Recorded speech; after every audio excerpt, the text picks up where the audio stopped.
kay Saro 5 TV, shoutout. Hello po sa lahat, mapagpalang araw po mga kalingap, mga ka-EDSI. Kumusta na po kayo lahat? Sana lagi kayo masaya at ligtas sa anumang kapahamakan. Lagi alagaan ang ating kalusugan, magdasal, manalangin upang tayo ay layo sa anumang sakit o karamdaman. Sana lagi alagaan ang kalusugan, iwasan ang mga bagay na nagpapastress sa atin. Bago ang lahat, huwag natin kalimutan suportahan ang ama ng Kalingap, ang tao nagbigay ng lakas at saya. Sa programang Kalingap, Kuya Val Santos Matubang, isa sa malaking dahilan na maraming kapwa natin natulungan, na kapwa natin nangangailangan na walang-wala sa buhay. Suportahan po natin sila araw-araw para lalong lumawak, dumami pa ang mga kanilang matulungan. Kuya Val Santos Matubang, Kalingap Rab, Ma'am Edna, kung hindi dahil sa kanila wala po tayo Kalingap na inaabangan. Kung hindi dahil sa family Matubang, hindi natin makikita at masubaybayan ang mga tao nagbigay sa ating kaaliwan. Wala tayo mapaglilibangan. Magbibigay po tayo ng reaction dito kay VNC at Edo. Bigla ako nalungkot at nakaramdam ng kirot sa aking puso sa sinabi ni VNC kay Kalingap Edo. Nakarelate ako, ito ang pinakamahirap na mahal nyo ang isa't isa pero may halong pangangamba. Dahil hindi alam ang darating kung maging maganda ba o pangit ang kalalabasan. Masasabi natin kung mahal mo ang isang tao tulad ng sinabi ni Edo, handa kang magsakripisyo.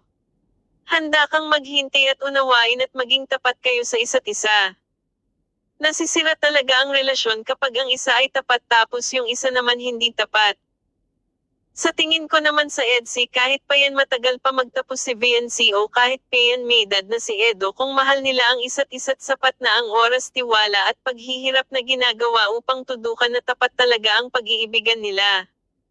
Narito po ang mixing video, panoorin po natin, huwag mag-skips ng ads para makatulong. Magpapasalamat muna ako sa mga nag-subscribe, nanood ng aking reaction, maraming salamat po, pagpalain po kayo. Nakaraan yung summer baga, lagi tayong magkasama. Lagi tayong lalabas. Namimiss ko yung ano, yung marami pa tayong oras para baga magkita. Namimiss kita.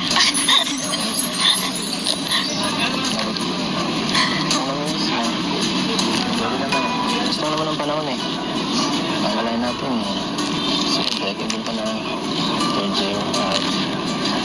Malalat tapos ka na. At magagawa mo na kahit anong gusto mo gawin. Baka susunod, makita na lang kita, nasa ibang bansa ka na. Kasi ikaw, baka may asawa ka na. Bakit mo naman ako tinataboy? Hindi kita tinataboy. Siyempre, napapaisip din ako noon. Nag-overthink din ako mabalik doon sila. Kasi, siyempre, nasa edad ka na din. Hindi, gusto ko lang maging honest na, nag-uunti ako sa, sa magiging pagdating ng, panahon. Tsaka, di rin naman ako, 100% na umasa kasi, yun, ayoko masaktan. Alam mo na yun? Tsaka, kasi, yun, di ba natin alam kung ano mangyayari sa mga susunod na taon. Tama ka. Kailangan, hindi mo alam. Kaya ako na yung masyado ko mag-isip sa long term eh. Basta, fokusan mo ngayon. Pakita mo, sa mahal mo,